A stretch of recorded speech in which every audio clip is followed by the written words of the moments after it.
What is up, weather enthusiasts? I'm your host, Pat's Path Predictor. Let's get right into the weather.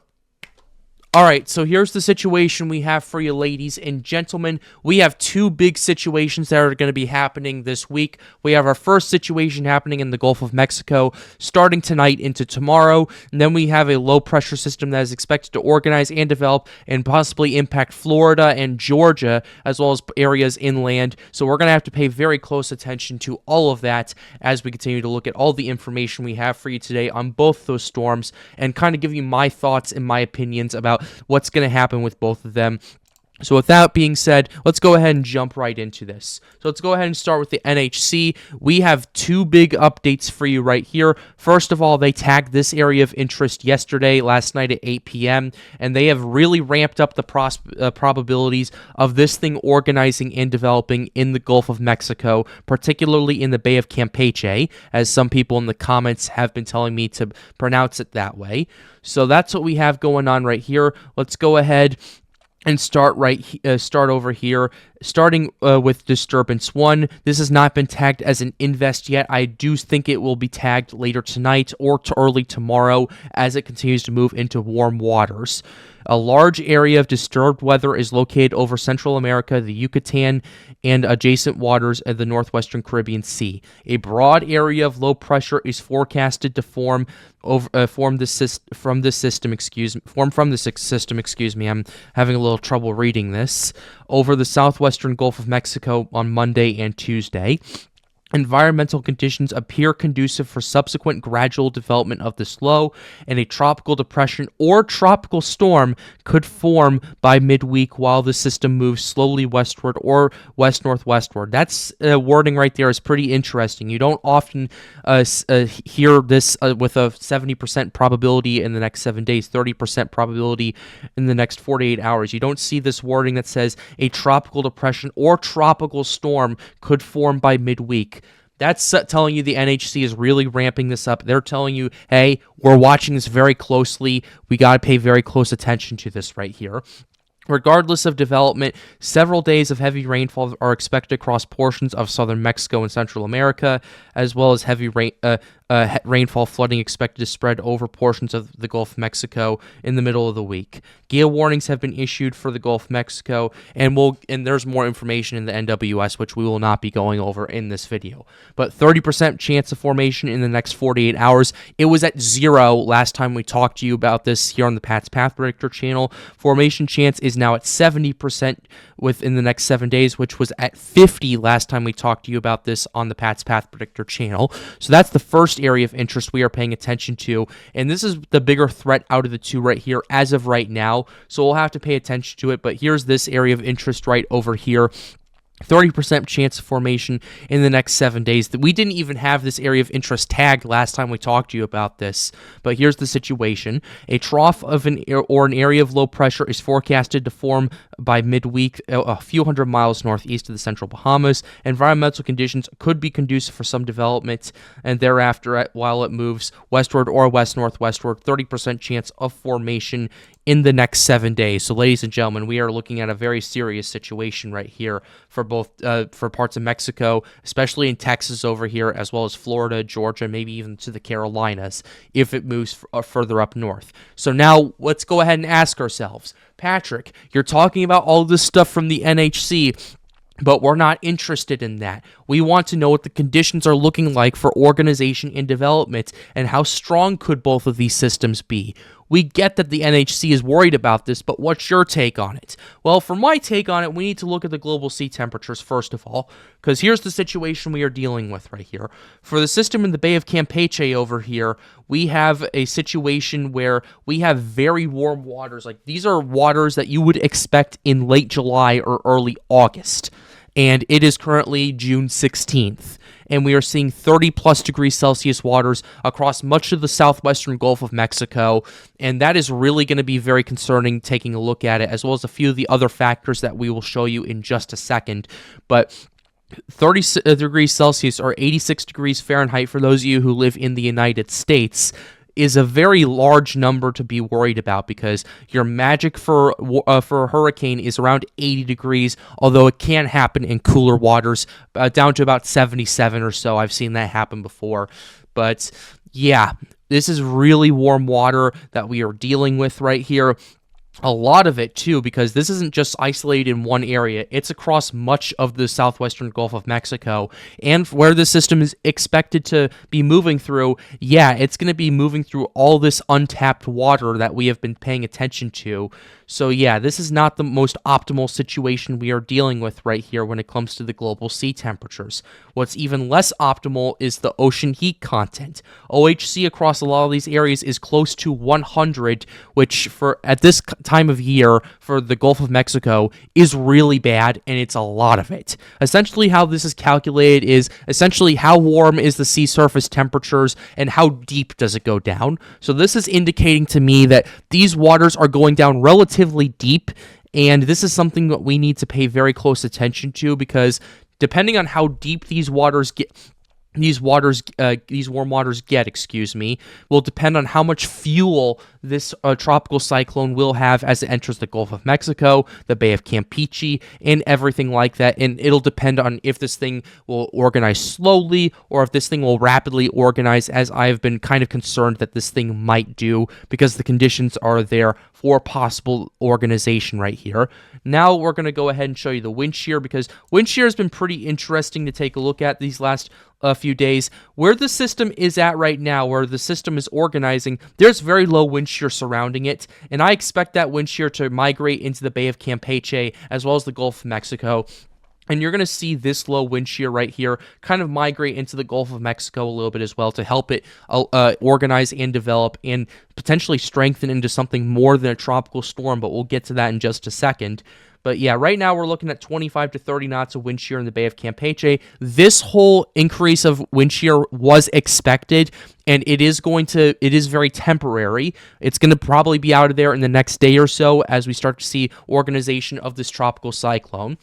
So with that being said, we're going to go ahead and take a look at the shear and the moisture forecast for all of this right here, as well as the Florida system, which I've been kind of keeping off to the side until right now, just for the same reasons. I'm kind of harping up the same points because the points still stand across both of these systems. They're both moving through very historically warm water and a lot of OHC. And the wind shear is not going to be very high to allow for this thing to start to develop, for both of them actually. So let's go ahead and start with the shear forecast, courtesy of the European model right here. The shear forecast, like I said, in the next day and a half is expected to lift further up to the north right here. And what this is going to do is possibly allow for the outflow to really get enhanced and allow for a tighter pressure gradient, because again, this is going to start off as a very broad low pressure system, but this looks like, based off of what I'm seeing with the shear, this could start to really tighten up as the system starts to organize and develop in the Bay of Campeche, and then move into the Gulf of Mexico before making landfall and impacting Mexico or Texas, ladies and gentlemen. So that's something that we need to keep a very close eye on. And I'm seeing all this right here. Yeah, that's definitely going to enhance the outflow quite a lot. And what that does, it helps its ventilation, and it helps really start to tighten that pressure gradient and allow for a tighter system than what we were seeing previously. So that's what we're dealing with right here with the shear forecast. With the system that's going to be coming up to Florida and Georgia and those areas, this is the area we need to pay attention to right here, ladies and gentlemen. This slight area of rotation over here in this low wind shear pocket is really going to allow for this thing to organize and develop as it approaches Florida and Georgia. The European wants this thing closer up to the Georgia-Florida border near Jacksonville and Savannah and those areas.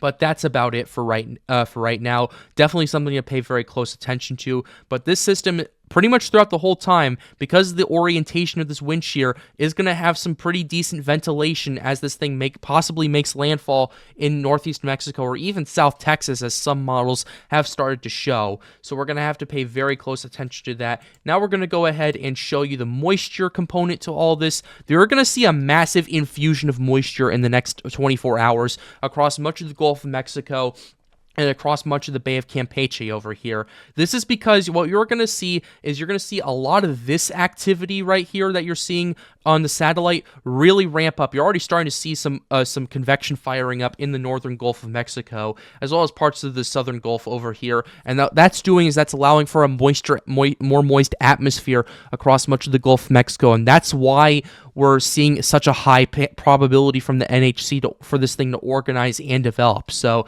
we're gonna have to pay very close attention to this as more data continues to come out. But yeah, this is what we have going on. The next 36 hours, we're going to pretty much have an entirely moist Gulf, except for parts of the coastal areas of Mexico and Texas over there. But I do fully expect those to really to kind of recede as we start seeing this tropical cyclone organize and develop. Dry air is not going to be a problem this time around for this tropical cyclone, which is why I am so concerned with this organization and development we'll talk about in just a second.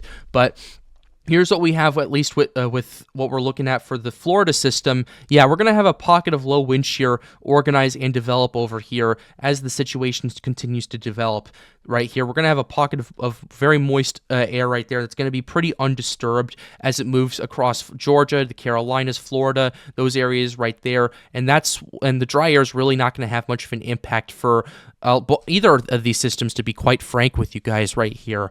So yeah, that's what we're looking at as of right now. Last thing I want to take a look at, though, is the vorticity, because I find this pretty interesting. We'll look at the 850 millibar vorticity. That's about 5,000 feet up.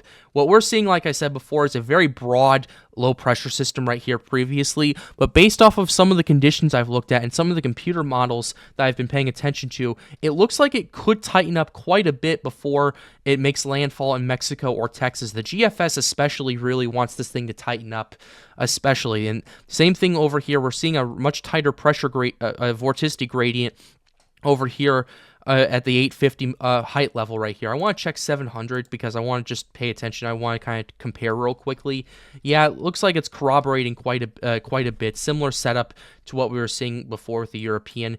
GFS, though, has been pretty interesting to take a look at. Let's go ahead and show you the GFS right here. Yeah, we're seeing a lot more of a vorticity situation going on for both of these systems right here, which will be pretty interesting as this thing continues to organize and develop. Both of them do, quite frankly. And especially with this Florida system with the GFS, you really start to see that vorticity really ramp up as the system approaches the Florida coast right there. So that's definitely something to pay attention to as we continue to get more information out on this. Now let's go ahead and kind of show you the forecast model runs and kind of what we might anticipate, because personally, in my opinion, I do think, at least with the Bay of Campeche and Gulf of Mexico storm, I still do believe this is a hurricane contender for the following reasons, and I've already kind of highlighted them below. First thing I'm paying attention to, very warm waters. That's going to allow for a lot of fuel that's going to be driving into the system and allow for it to organize and develop at a much quicker rate than I think a lot of people will anticipate at this current point in time. And that's definitely something to pay attention to. And I think the NHC is also looking at this, and they're also pretty worried about this from what I'm taking a look at least right here, from what I've been seeing. And again, and at least for the Florida system, it's a similar situation, although I do think it's going to be more of a tropical storm type situation if it does organize and develop, mainly because it won't have enough time over warm water to really just ramp up the way it wants to. But regardless, the European is having this organize and develop, and having this make a landfall as a kind of a moderate tropical storm, maybe winds of 50 to 60 miles per hour in parts of Mexico. South Texas, though, especially gets impacted by heavy rainfall over the next few days from the system right there. And the European doesn't have this Florida system developing as much or anything like that, but I do think the NHC is paying very close attention to this, and I'll defer to them for that one, at least for the current time right now. Now let's go ahead and pull up the GFS.